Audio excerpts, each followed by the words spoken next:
Welcome. You are about to watch another session of Thinking Out Loud. I am Bente Aliski, and with me I have Paul Mackey, the founder of E3. Hello. And today's topic is about the gospel. So we have Jesus talking about the gospel of the kingdom. Yes. And then we also have in church often hearing about the gospel of salvation. Yes.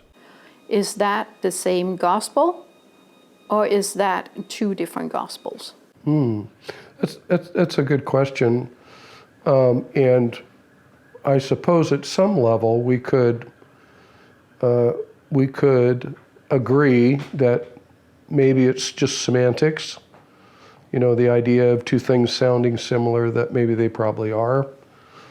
However, if we drill down into the history and we look at what Jesus was actually preaching, we find out that it's not just nitpicking words, but these two ideas actually need some reflection, because they're seriously two different ideas.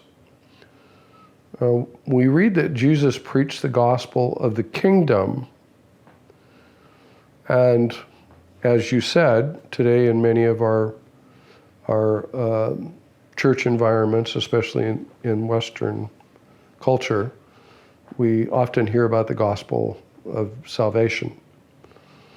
And the gospel of salvation is decidedly around and focused on you having some sort of prayerful encounter with God, whereby you admit your fallenness, your sinfulness, your brokenness, and you come to accept the life and gift of Jesus Christ as your salvation.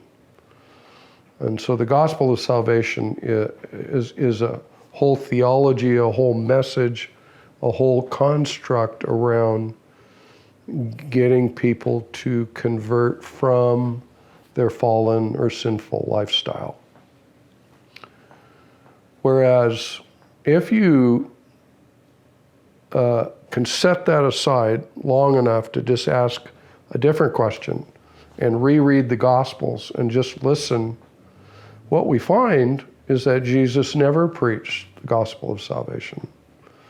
He never had an altar call. He never had people admit their failure and, you know, let's get real with your life now. You need me, so y'all come. He never had those kind of encounters with people. What you find is more like, and the most famous one is the Sermon on the Mount. Jesus was just saying, hey, listen, the kingdom that I'm from and that I represent, when we say,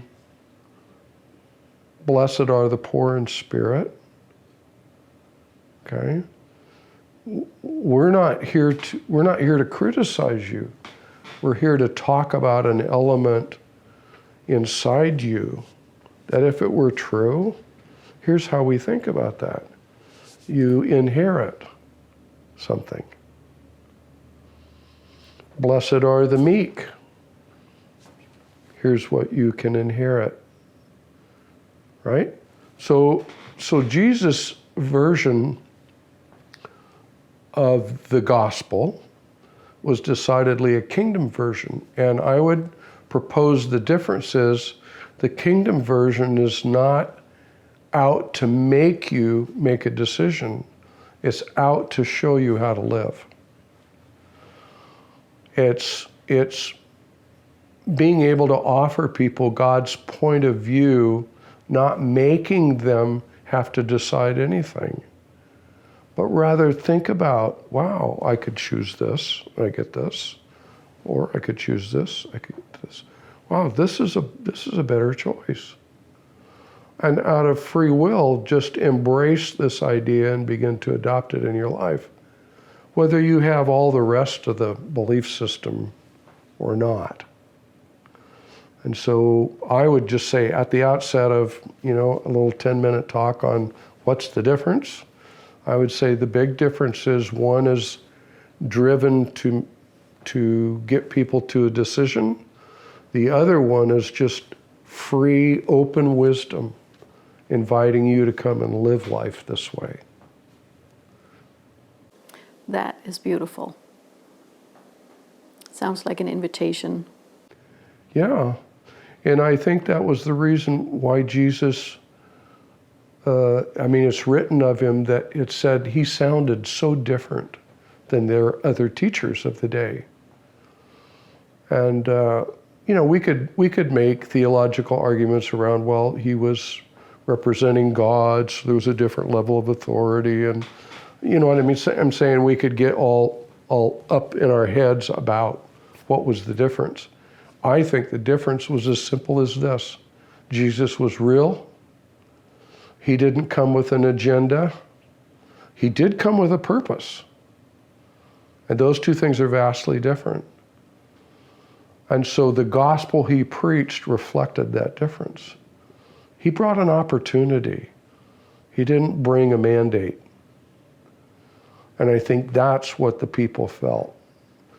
They were used to their law teachers, their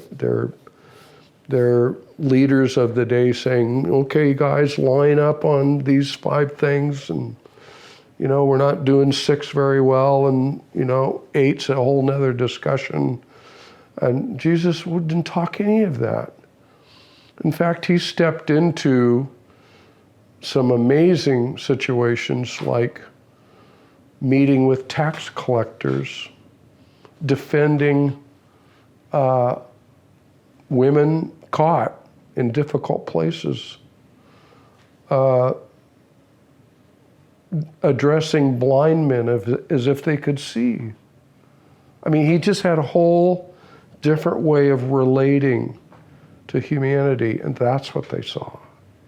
And that's the difference between the gospel of the kingdom and the gospel of salvation. Thank you. Yes. I think that really divided the two and showed there is a difference there.